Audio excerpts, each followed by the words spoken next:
Halo, perkenalkan kami dari kelompok 7. Kali ini kami akan mempresentasikan film Echinodermata dan film Arthropoda. Sebelumnya perkenalkan, di sini kelompok kami terdiri dari Gerald Josita Pari dengan NIM akhir 78, Dava Zikra dengan NIM akhir 135, saya sendiri Frans Orlando Panjaitan dengan NIM akhir 072, selanjutnya ada Hasan Ibrahim dengan NIM akhir 027, selanjutnya ada Valentino Stepu dengan NIM akhir 003, selanjutnya ada Raisya Gairan Arafi dengan NIM akhir 093. Oke, untuk yang pertama itu adalah film Echinodermata. Echinodermata ini berasal dari bahasa Yunani yang artinya kulitnya tuh berduri. Eh, Echidor- Echinodermata ini juga merupakan kelompok hewan laut yang tidak memiliki tulang belakang atau biasa juga disebut dengan invertebrata. Juga eh, termasuk deuterostomia karena perkembangan awalnya tuh membentuk anus terlebih dahulu lalu mulutnya. Dan untuk film ini hidupnya tuh di laut pesisir hingga dalam dan sangat penting dalam ilmu paleontologi karena rangkanya tuh terbuat dari kalsit sehingga fosilnya tuh untuk ditemukan tuh sangat mudah. Next. Oke, untuk karakteristik umumnya tuh habitatnya tuh pesisir laut hingga laut dalam. Untuk sistem simetrinya tuh apabila dia masih larva tuh maka dia akan bilateral dan dewasa tuh dia radial pentamerus. Untuk sistem geraknya itu adalah sistem ambukral dan untuk sistem peredaran darahnya itu menggunakan sistem pembuluh air dan sistem cairan kolomik. Lalu memiliki regenerasi yang baik dan sistem sarafnya itu tidak memiliki otak sejati namun memiliki serabut yang menjalar sampai ke lengan dan cicin saraf. Untuk sistem pencernaannya itu sendiri lengkap namun ada yang sudah disederhanakan. Dan untuk reproduksinya tuh ada aseksual dan juga seksual. Next.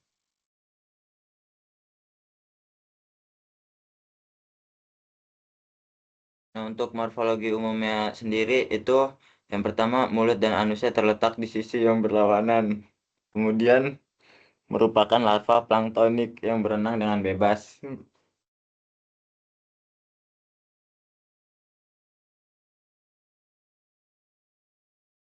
Bagian radial ataupun lengan yang digunakan untuk bergerak maupun mencari makan. Permukaan tubuhnya berduri karena lempengan kalsit yang menyusun endoskeletonnya. Kemudian memiliki ambulakral sistem yang terdiri atas ring kanal, tube feed, radial kanal, reforid, dan stone kanal. Next.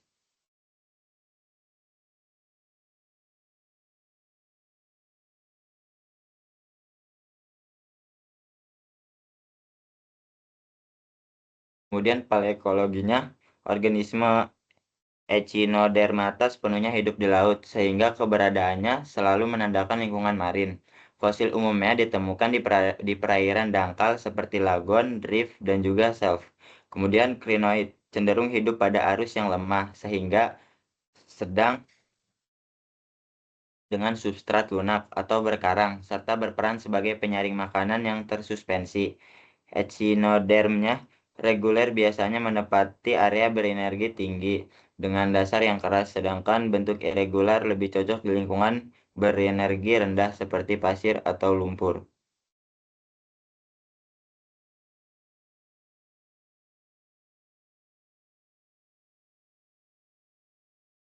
Kemudian kelompok Asteroidea berfungsi sebagai predator dan menunjukkan area yang kaya organisme, sementara Ophiuridae lebih umum di perairan tenang dengan sedimen yang halus.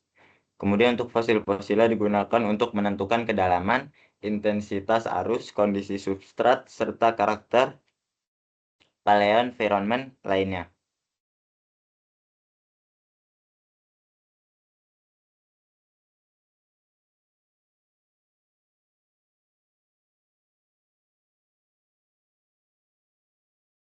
Next,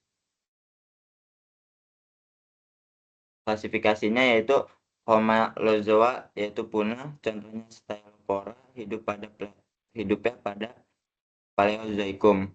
Kemudian Rhinozoa, Rhinodea yang di dalamnya ada Sililis dan Vater stars, memiliki kaliks lengan dan kolumnal.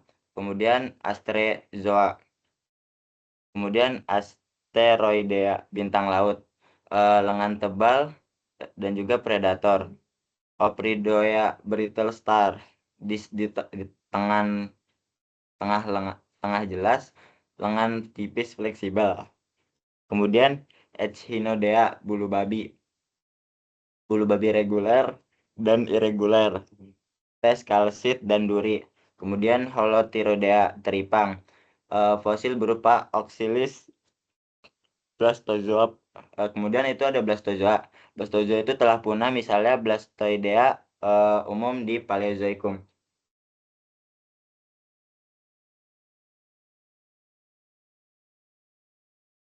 Distribusi stratigrafi muncul sejak Kambrium awal.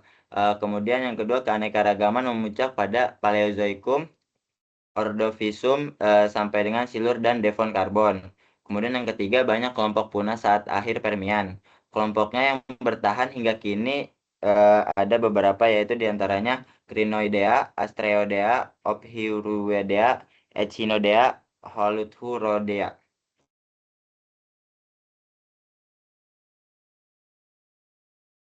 Oke, selanjutnya itu ada film Arthropoda. Nah, Arthropoda ini adalah hewan invertebrata yang tubuhnya terbagi menjadi ruas-ruas dan memiliki kaki bersendi. Tubuh mereka dilindungi oleh eksoskeleton keras berbahan kitin yang harus diganti secara berkala melalui proses yang namanya molting. Nah, sistem peredaran darahnya itu bersifat terbuka, sedangkan pernafasannya itu dia bervariasi, itu tergantung lingkungannya. Seperti di Laut Insang, habis itu ada trakea juga, atau juga paru-paru buku. Next. Nah, Arthropoda ini memiliki karakteristik umum. Nah, tubuhnya yang terdiri dari ruas-ruas satu segmen, kakinya beruas yang menjadi alat gerak utama, memiliki eksoskeleton kitin yang kuat, melakukan molting yang untuk tumbuh, sistem peredaran darah terbuka, susunan saraf tipe tangga tali, alat pernapasan menyesuaikan habitat. Habis itu reproduksinya secara seksual, memiliki simetri tubuh bilateral. Next. Oke, selanjutnya morfologi umum untuk film Arthropoda. Di film Arthropoda ini, tubuhnya tersusun atas segmen-segmen atau metameri yang biasanya membentuk 3 bagian utama, yaitu kepala, cephalon, dada, toraks, dan perut abdomen.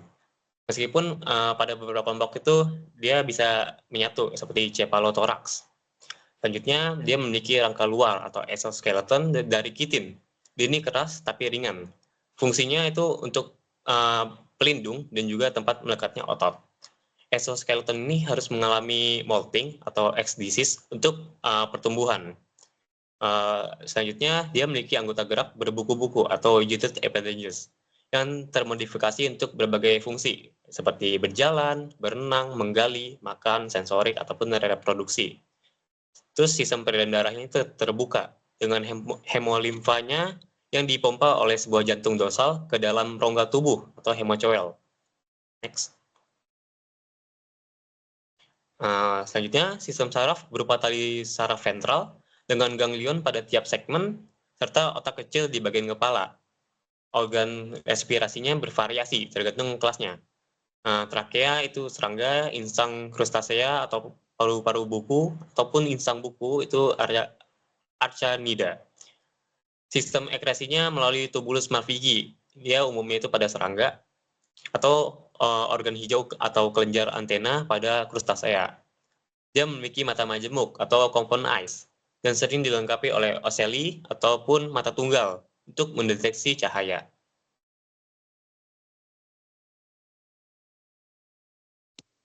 Nah, kita masuk ke paleoekologinya. Di Arthropoda ini ada 5 subfilum. Itu ada 1 subfilum Crustacea. Itu berasal dari lingkungan laut pada Kambrium, terutama di dasar laut dangkal, terumbu karang awal. Terus juga seiring evolusi, beberapa krustasea juga beradaptasi ke air tawar dan kemudian daratan, misalnya isopoda darat. Terus masuk yang kedua, subfilum Trilobitomorpha. Trilobitomorpha ini merupakan arthropoda laut yang sepenuhnya hidup dari Kambrium hingga Permian. Terus juga umumnya ditemukan pada lingkungan perairan dangkal kontinen seperti sabuk pesisir, area laut dengan dasar berpasir atau berlumpur, dan hidupnya itu di zaman Kambrium sampai Permian. Next.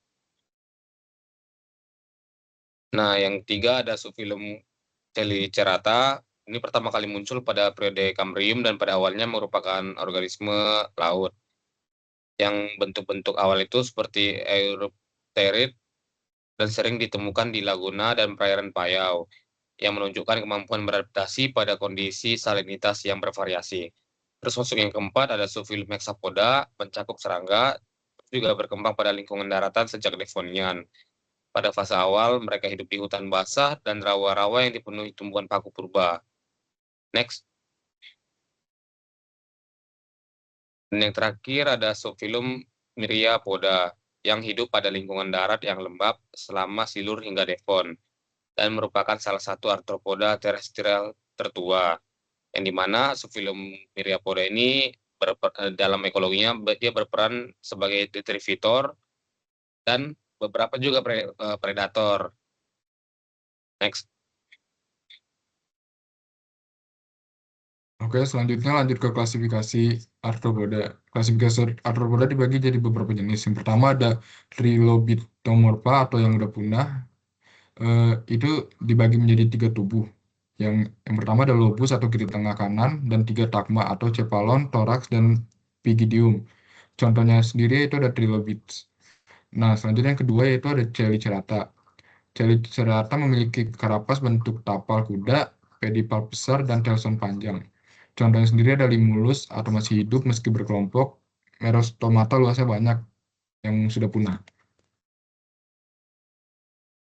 Selanjutnya ada Arachnida, tubuhnya terdiri atas cephalothorax ditambah dengan abdomen tanpa antena, memiliki chelicera dan pedipalpus. Contohnya laba-laba, kalajengking, tungau, caplak. Selanjutnya ada Eurypterida atau yang sudah punah dengan sebutan sea scorpions atau predator Paleozoikum dengan beberapa berukuran yang sangat besar. Selanjutnya yang Myriapoda. Nah, jenisnya itu ada Chilopoda atau kelabang atau centipede. Memiliki tubuh yang pipih, tiap segmen 1 pasang kaki. Predator dengan forcipul.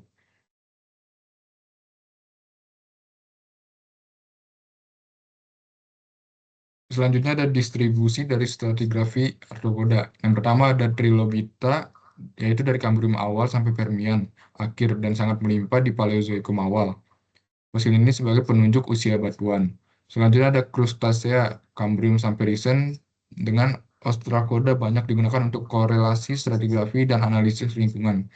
Selanjutnya ada Chelicerata, yaitu dari Ordovicium sampai Risen. Eurypteri atau kalajengking laut, puncak di Silur dan Devon. Selanjutnya ada Myriapoda, yaitu dari Silur sampai Risen. Umumnya itu fosil daratan. Selanjutnya ada Hexapoda atau insekta, yaitu Devonia sampai Risen. Fosil serangga lengkap muncul pada Carboniferous. Selanjutnya itu kesimpulannya itu adalah Echinodermata dan Arthropoda adalah 2 filum invertebrata penting dalam paleontologi karena memiliki fosil yang sangat banyak dan melimpah, dan juga ini itu digunakan untuk menentukan umur serta lingkungan batuan. Echinodermata juga hidup di lautan sejak Kambrium, sedangkan untuk Arthropoda itu sendiri itu berevolusi di berbagai habitat mulai dari Kambrium hingga sekarang. Untuk keduanya itu sangat berperan besar dalam biostratigrafi dan rekonstruksi paleo environment. Next. Nah, ini untuk daftar isi kami. Sekian presentasi dari kelompok 7. Terima kasih.